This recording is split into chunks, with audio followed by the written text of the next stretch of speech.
Thank you very much. This is the point when someone's got to put their hand up first, but maybe I should just ask a question of all the panel. First of all, say thank you very much indeed for having such a broad array of expertise and insight to a question that's not going to go away. And particularly when we've got some extra C's at the end in terms of community and candour, just gives us even more to think about. Maybe if I can pose a quick question, and then everyone else who wants to ask in the audience then have some time to think about your thoughts, is the issue of communication that came up at the beginning, because there's so many underlying aspects to delivering the 6 C's, but if it cannot be communicated, then that is a big barrier, and everyone's rushing around doing their job, and it's very difficult. But there were 2 particular presentations that had their focus on communication in one way or another.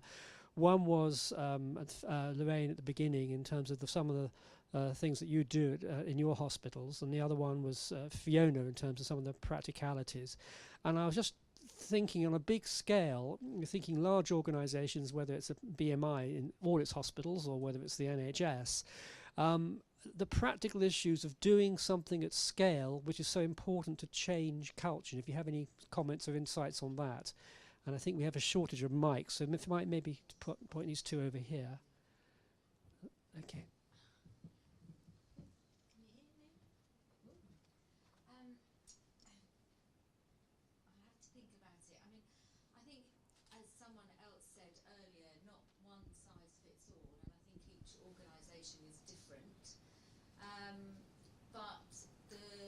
Issue around communication, we can all get caught up in the whirlwind of the day job, whatever that is. And you have, for me, in my organisation, it's about ensuring that I do the important but non-urgent stuff. And that's about being out there, being visible, to ensure that I have the relationship with the staff and with the HODs, and with the patients, so that we can communicate together. And I think as I said in my talk earlier, for me, some of the failings, perhaps in those, and we don't know the ins and outs of all of it, but in that Swiss cheese model, when things go wrong, is about having a relationship with the staff and the major stakeholders and having that visible leadership.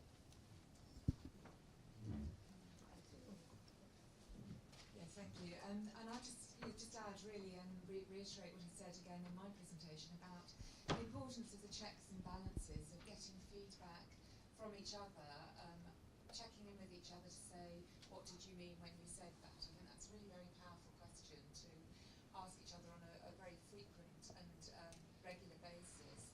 And also to make sure that we are acting upon any feedback that we get from not just the people that are in our care, but from staff, from relatives, all the people that we might get comments back from. It's about closing the loop and actually really acting upon that feedback and using it rather than just, again, sort of stacking up all the surveys and the questionnaires. So I think it is about constantly monitoring so that we know how good, bad or indifferent our communication is. Thank you very much. Questions from the floor, please. That's over there, lady towards the back.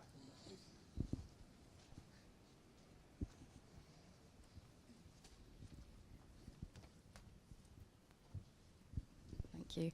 Hello, my name's Naomi Bennett and I'm the nurse and also the inventor of the NeoSlip.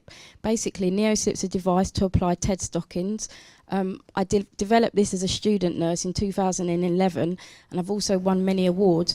But I just wanted to turn to the nurse training and ask, do any of the panel think that the nurse training before shifting into university better prepared student nurses?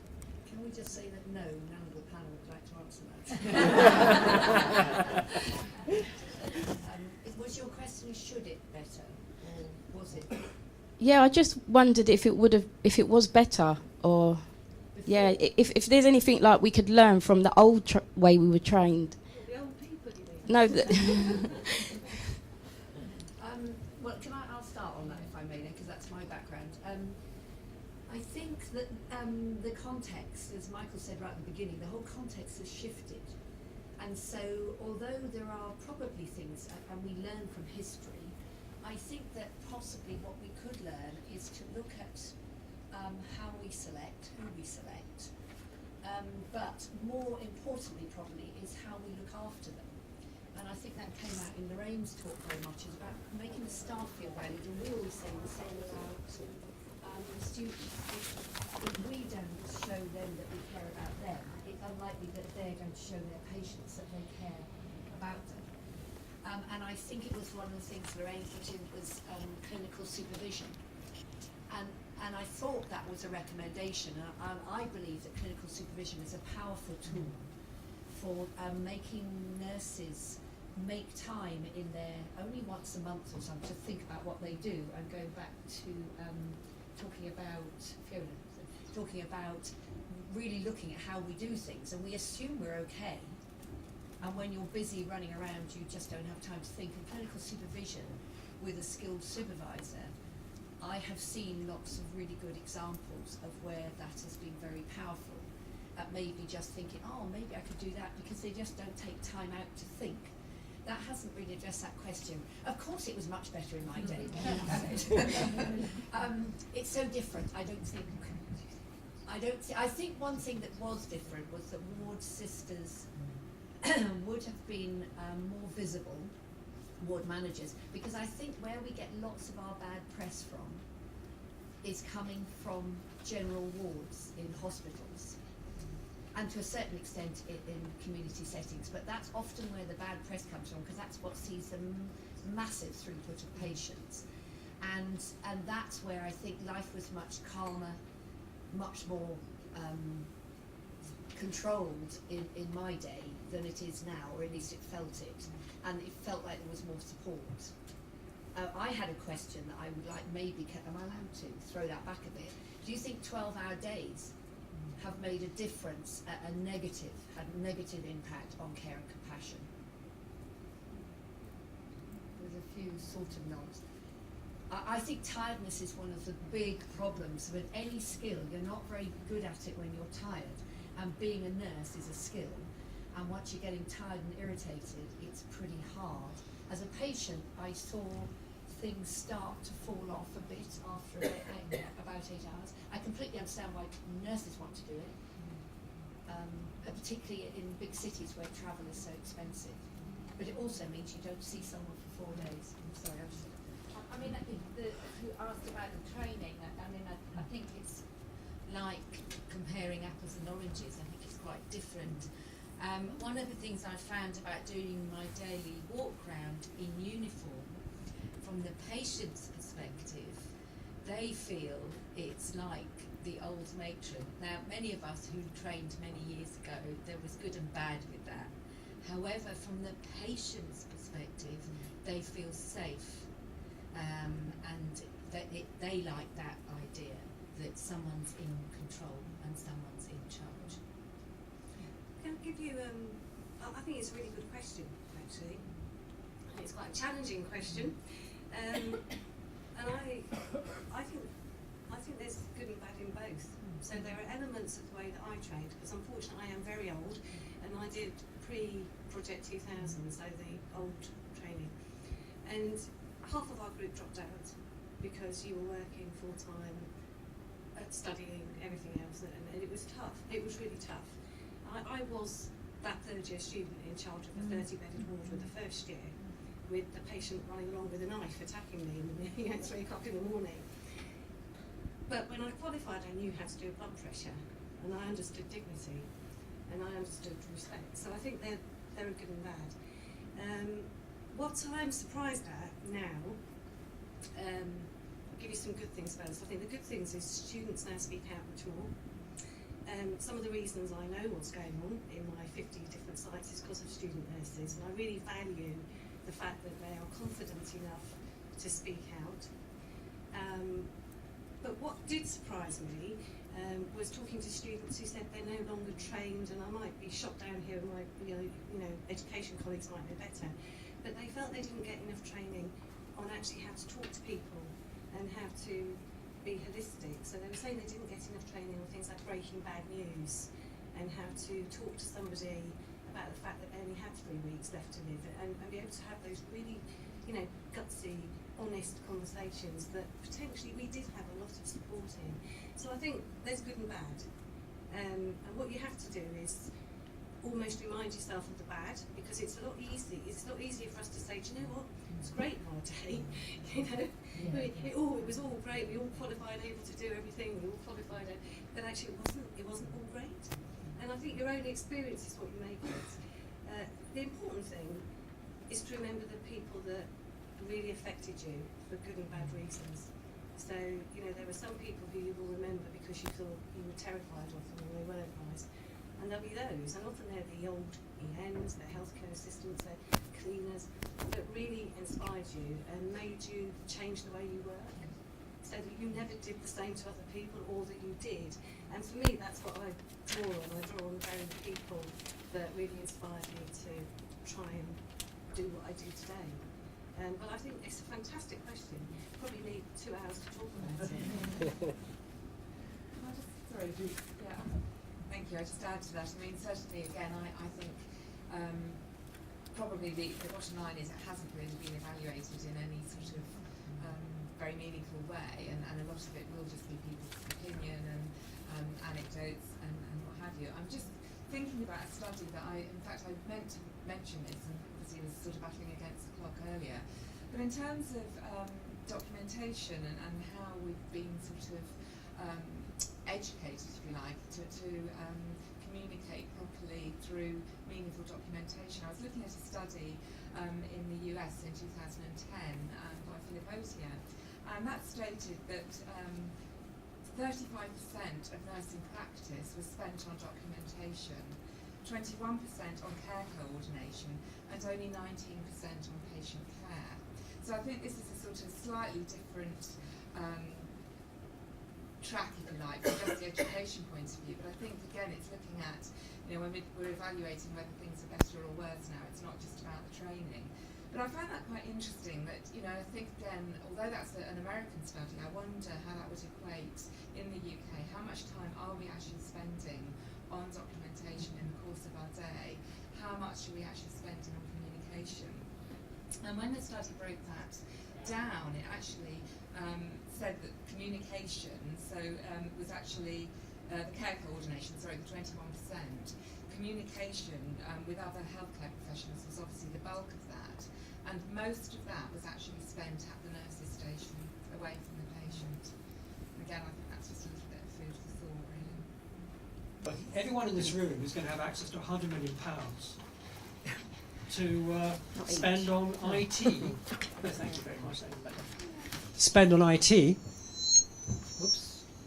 For nursing. Suddenly, the old NHS would tell you what to do. Here's loads of money. We want you to do this, that, and the other, and it wouldn't work very well. This time around, the NHS is saying to you, nursing in any formal manner, whether it's in hospitals, whether you're in a community setting, whatever it is, here's money, bid for it, on whatever program you would like to see. You've got to show various characteristics and show that you can manage it.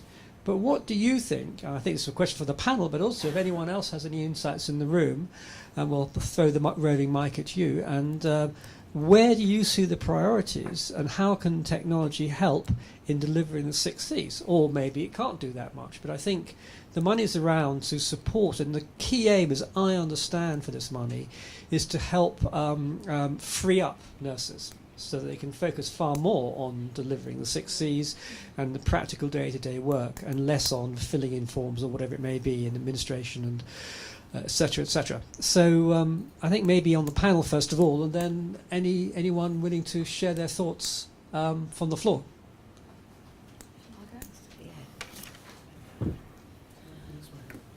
So I would consider that the answer to that is that we need a focus on workforce productivity for definite, and encompassing into that the patient journey and the quality outcomes. So for me, I think the priority should be looking at who we actually have in posts, how we make those posts workable for us as an organisation, be that whatever it is, and have we got the people in the right place at the right time, doing the right thing with the right skill, and to be able to use IT, however, and your governance structures internally to provide a solution and to demonstrate that, I think personally is very valuable. I think if you can fundamentally show that you've addressed your workforce and know that you have the right people in posts, then looking at anything that comes their way and what's fired at them is the easy part of the journey, in as much as I know I've got the right people and skills here, I'm now going to show you how I'm using them to address actually the quality outcomes for my patients and to make their journey better and have an impact on things such as friends and family testing and patient experience outcomes. Yeah, I'd like to add on to that as well. I'd like to see something very similar to the tablet form being used, where instead of sitting at the desk station, we're actually out there sitting with the patients and actually doing the documentation with them and including them, then being part of the focus, part of the issue, rather than detaching ourselves away from it and just sitting isolated.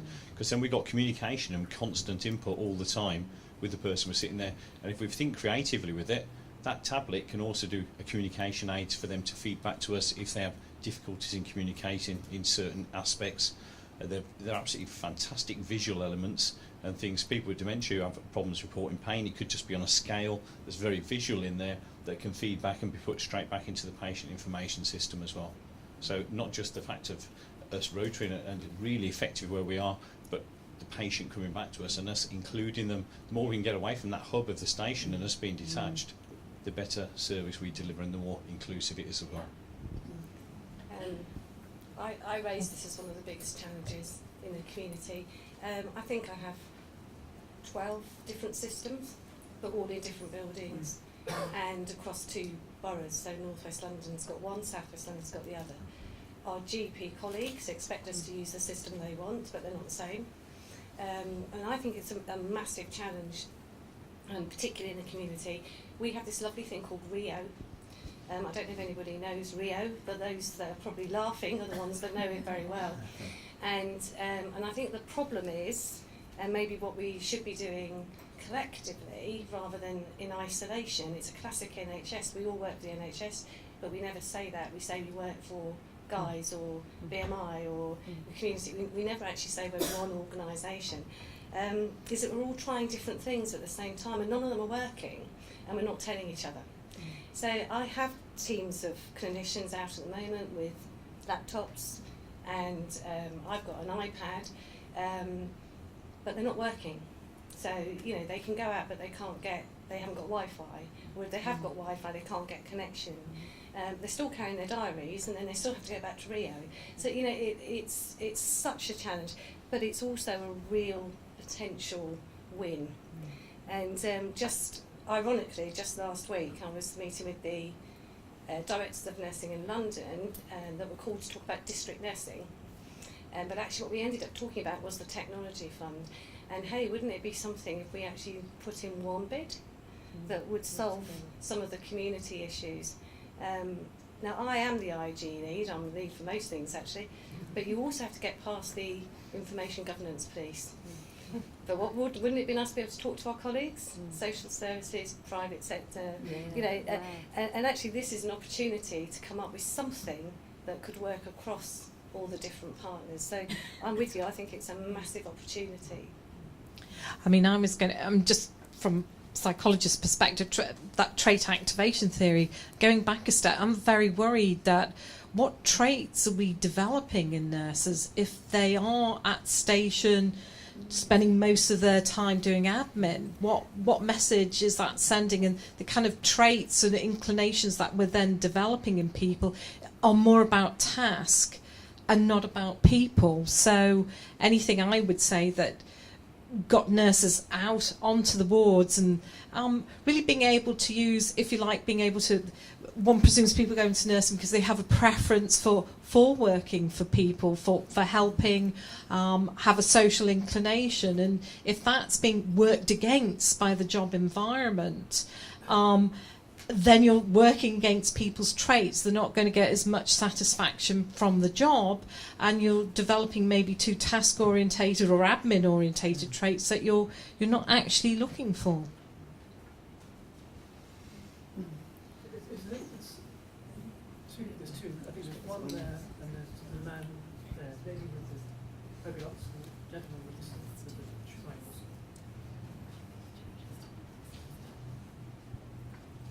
Hi, I'm Claire Harley. I'm from Benenden Hospital. I just wanted to ask you, Lorraine, about staff morale, really. And I can see from your presentation you've made both small steps and larger steps towards making changes to the culture. I just wondered, how do you evaluate staff morale? How did you know it was low to begin with, other than obviously the non-verbal that we heard about? But how do you also evaluate that now it's improving? Thanks, Claire. Well, we did our staff questionnaire beforehand. We've been running it for a year now, and we're about to resend the questionnaire out. But BMI, the company that I work for, do a staff questionnaire once a year. And so the previous year, we had a lot of staff saying that they felt that it was a blame culture and low, were not enjoying coming to work. Would you still come to work? That question. And when it's been redone this year, in fact, King's Oak and Cavell came out one of the top in London. So, and I don't want to paint a picture that everything's great, because it's the real world and we still have challenges. But as I said, and someone alluded to, it is like turning the Titanic. You do turn a corner, and then before you know it, we're back again. But it is small steps. I don't know if you've ever watched that YouTube clip about the trim tab. It's just the little small steps, and slowly you get there. But our BMI staff survey came out well. Thank you.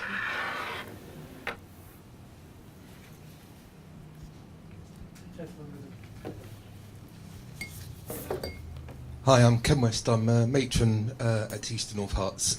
With regards to IT, I find IT to be both a help and a hindrance, certainly at the ward level. Over the last sort of 10, 15 years, we've gone a long way but nowhere with IT. We've been saying it's going to be the solution to all ends, as it were. But a lot of time is spent at the ward face dealing with stuff, often repetitively, because one system doesn't talk to another system and doesn't talk to another system. And so there, you've got the staff on the wards that are spending more time at nurses' stations because there isn't the individual basis for the work. Doctors hogging the screens because the nurses can't do their things. And that's seen that the nurses are not being compassionate in delivering the care. So in effect, we do need to look at the whole structure way IT is delivered both within the health service, not just locally, but nationally, that we do need to be talking to each other. Just give one example, a Section 2 for one area, for those who don't know Section 2, could be totally different for a different area. Yeah. And because we are on the board of two areas, we can use two different forms. And then when you do for one part of the process, the staff have got to do it again, because that electronic one won't be accepted. It's got to be done again, spending up to an hour a time for that. Any comments? Well, it's ridiculous, isn't it? Let's be honest. Do you know, we've been talking about this. I'm being really contentious now, but, we've been talking about this for, 30, 40 years, and we're still there. It's the same as integrated working, I'm afraid. We've talked about that for 20 years. I have loads of integrated care teams, but they don't talk to each other. And I have rooms where the district nurse can't introduce me to the health visitor, and they sit opposite each other. We talk about it, we just don't seem to get on top of it. And I think we always look to somebody else to solve it as well. So it's a national problem, so the department needs to solve it, NHS England needs to solve it. I just, I'm with you, and I haven't got an answer for you. I just think it's ridiculous that in 2013, my kids can probably see me now, listen to me and tell me what I've said, but I can hardly turn my phone on. And, it's... What is the answer? Don't you think it's about time we just all got together and said, let's have one thing, please? I think you're actually right. It is, we need to get together, but we need the people that are going to be using it, not those who are implementing it, to be done. we're very good at producing the ward-to-board reports, which is ticking the boxes for the CQC and everybody else, but we're not doing it at the ward level, to provide the patient care at that ward level. Any other comments?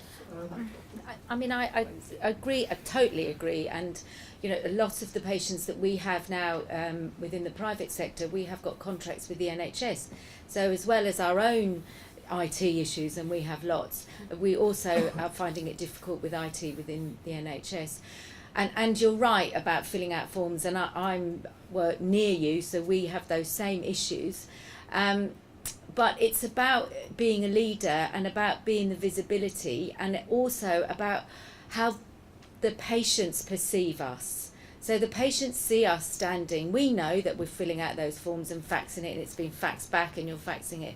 But in some way, locally, small steps, we have to assure the patients that we are caring. If they see us at the station, they hear us talking, we're being looked at. I can't remember who alluded to it, but when we come to work, we're on the stage.